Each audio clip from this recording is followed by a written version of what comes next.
my social media platforms to post 100 different photos of my behind from 100 different angles. It's because no one wants to see my behind from 100 different angles. I use my social media platforms to raise issues in society that damages our worth as human beings. Greetings and salutations. You're tuned into One Pulse, and I'm your anchor woman, Dawn. I have had enough issues with the image of my own self, not because I'm taken back by my own appearance. It's the lifelong conditioning as to what is deemed beautiful and what a female is expected to look like. Throughout my childhood, I was compared to my fair-skinned siblings and the less acceptable tone of skin that I was born with. My father never let me forget that I would always be second grade in this white world. This was my father's narrowed view of life. So who gets to decide who is included in society and who is not? And by what measure of judgment?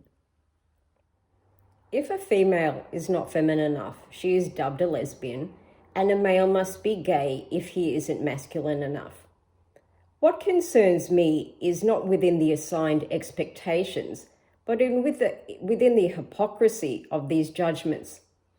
I was out driving a few years ago with my mum in the passenger seat. A very macho guy thought I wasn't going fast enough for him. He had to make a show of his efforts and overtake me, not before tooting and flipping me the bird.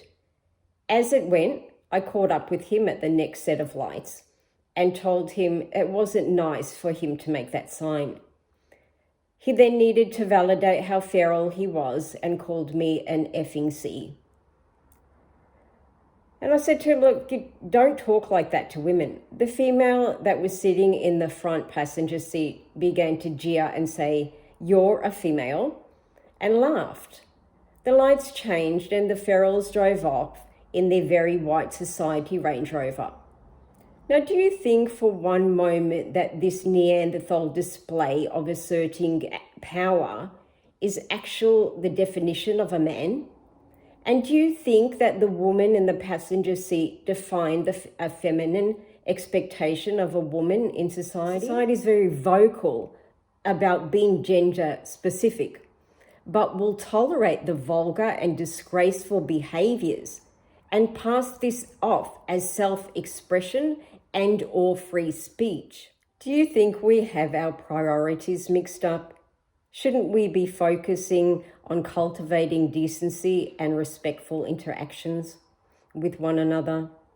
Sadly, it's just easier to spill out on people that are different than to call out inappropriate behavior.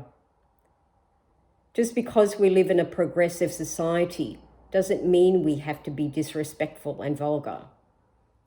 People do not know the fine line between the advancing nature of society and unacceptable behavior in public.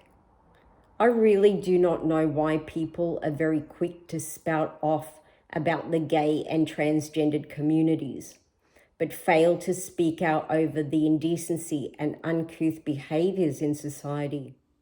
Our aim as a group of people is to live at a higher ideal for our society. In order for us to achieve this, is to set a benchmark of value that fosters an example for our children.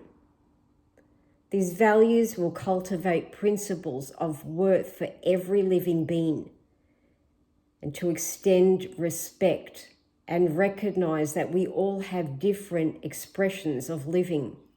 We will cast out the depravity that brings our society to a low grade of worth and preserve a manner of acceptable behavior.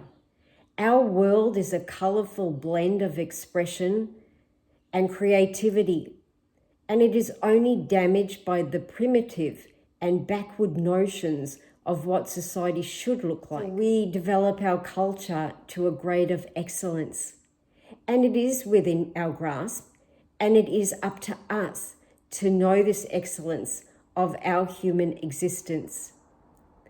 Thank you for tuning into One Pulse, One World, One Pulse.